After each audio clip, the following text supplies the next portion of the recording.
Artificial intelligence AI. ఈ AI అనేటువంటి ఒక కొత్త టెక్నాలజీ వచ్చింది. అనేక మంది ఇంజనీర్లు ఉద్యోగాలు కోల్పోతున్నారని మనం తరచూ వార్తల్లో వింటూనే ఉంటాం. సో 10 మంది వ్యక్తులు చేసేటువంటి పనిని ఒక వ్యక్తి ఈ ఏఐ సహాయంతో సునాయాసంగా చేయగలుగుతున్నాడని వింటూనే ఉన్నాం. ఈరోజు నేను ఆక్వాకల్చర్లో ఏఐని ఏ విధంగా వాడుకోవచ్చు అనేది మీకు ఒక ఎగ్జాంపుల్ నేను వివరిస్తాను. జనరల్గా మనకి ఏదైనా ఒక కొత్త వ్యాధి, కొత్త లక్షణాలతో కొత్త వ్యాధి వచ్చినప్పుడు మనం ఫస్ట్ తెలిసినటువంటి వ్యాధులకి పరీక్ష చేస్తాము. ఈ వ్యాధులు లేవు అని తెలిసిన తర్వాత తెలియనటువంటి ఈ కొత్త వ్యాధి కోసం హిస్టాలజీ లేదా హిస్టోపాథాలజీ అనేటువంటి ఒక పరీక్ష చేస్తాం. ఈ పరీక్షలో మనకి ఏ ఆర్గాన్ డ్యామేజ్ అయింది, ఈ ఆర్గాన్లో ఎలాంటి డ్యామేజ్ జరిగింది, ఇలాంటి డ్యామేజీ ఏ రోగకారక క్రిమి కలుగజేస్తుంది అనేది మనకి ప్రాథమికంగా ఒక అవగాహన వస్తుంది.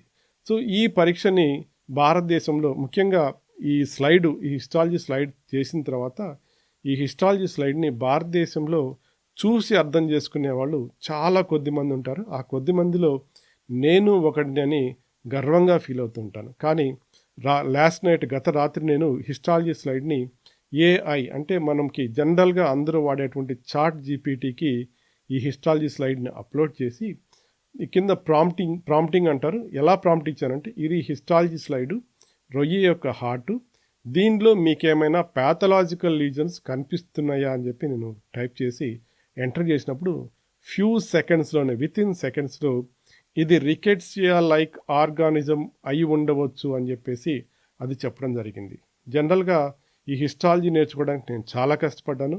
మొదట మనకి మహిడాల్ యూనివర్సిటీ థాయిలాండ్లో నేర్చుకున్నాను, అర్థం కాలేదు. CMFRI కొచ్చిన్లో నేర్చుకున్నాను, అర్థం కాలేదు.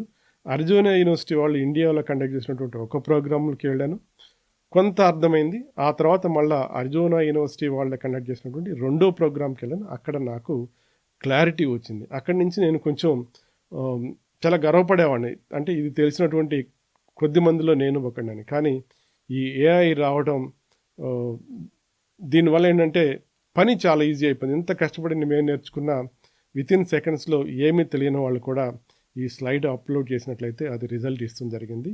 సో ఇక్కడ రికెట్సియా లైక్ ఆర్గానిజం అని చెప్పేసి ఆర్టిఫిషియల్ ఇంటెలిజెన్స్ ఇచ్చింది. సో ఇదే పరీక్షని RGCA Rajiv Gandhi centre for aquaculture వాళ్ళు ఈ హిస్టాలజీ స్లైడ్ చేసి ఇది రికెట్సియా లైక్ బ్యాక్టీరియా అని చెప్పేసి ఒక బుక్ రిలీజ్ చేశారు. ఆ బుక్లో పబ్లిష్ చేయడం జరిగింది. అలాగే వీళ్ళు హిస్టాలజీ తర్వాత ఈ కనిపించేటువంటి బ్యాక్టీరియా ఇది ఏంటి, RLVనా కాదా అని మనకి ఎలక్ట్రాన్ మైక్రోస్కోపీ అనే ఒక ఫర్దర్ టెస్ట్ ఉంది. ఆ టెస్ట్ కూడా చేసి ఇది రికెట్సియా లైక్ బ్యాక్టీరియా అని చెప్పేసి కన్ఫర్మ్ చేశారు. సో ఈ విధంగా ఎంతో కష్టపడి నేర్చుకున్నటువంటి సబ్జెక్టు ఈజీగా వితిన్ సెకండ్స్లో ఏమీ తెలియని వాళ్ళైనా కూడా ఈ విధంగా ఆర్టిఫిషియల్ ఇంటెలిజెన్స్ వాడి ఈ ప్రాబ్లం ఏంటి అని తెలుసుకోవచ్చు. సో మీరు కూడా ఆర్టిఫిషియల్ ఇంటెలిజెన్స్ని ఆక్వాకల్చర్లో ఏ విధంగా వాడుకోగలము అని చెప్పేసి కొంత స్టడీ చేసినట్లయితే మనకి అద్భుతమైనటువంటి రిజల్ట్స్ ఉంటాయి. రీసెంట్గా నేను నెక్స్ట్ ఆక్వా లేదా ఆక్వా ఎక్స్చేంజ్ వీళ్ళ హెడ్ ఆఫీస్కి విజయవాడ దగ్గరలో ఉంది. నేను విజిట్ చేసినప్పుడు వీళ్ళు ఏం చేస్తున్నారంటే ఆర్టిఫిషియల్ ఇంటెలిజెన్స్ని వాళ్ళు వాడుకుంటున్నారు. ఎలా వాడుకుంటున్నారంటే వీళ్ళ స్టాఫ్ మైక్రోస్కోప్తో ఫీల్డ్లో తిరుగుతూ ఉంటారు. సో వీళ్ళు వాటర్ శాంపుల్ని మైక్రోస్కోప్లో చూసి ఫోటో తీసి వీళ్ళ హెడ్ ఆఫీస్కి పంపిస్తారు. ఆ ఫోటో హెడ్ ఆఫీస్కి రావడంతో ఈ ఫొటోస్ అన్నీ ఒక మెషిన్కి ఫీడ్ చేస్తున్నారు. సో ఆ మిషన్ వితిన్ సెకండ్స్లో ఇది ఏ ఫైటో ప్లాంక్టాన్ అన్నది ఇమీడియట్గా అది రీడ్ చేసి చెప్పగలుగుతుంది. సో జనరల్గా ల్యాబ్లో ఏం చేస్తామంటే రిపోర్ట్లో ఒక 10 ఫోటోలు ఇస్తాము, మైక్రోస్కోప్ ఫోటోలు ప్లాంక్టాన్వి టిక్ కొడుతూ వెళ్తుంటాం. జనరల్గా కొన్ని వేల ఫైటో ప్లాంక్టాన్ స్పీషీస్ ఉన్నాయి.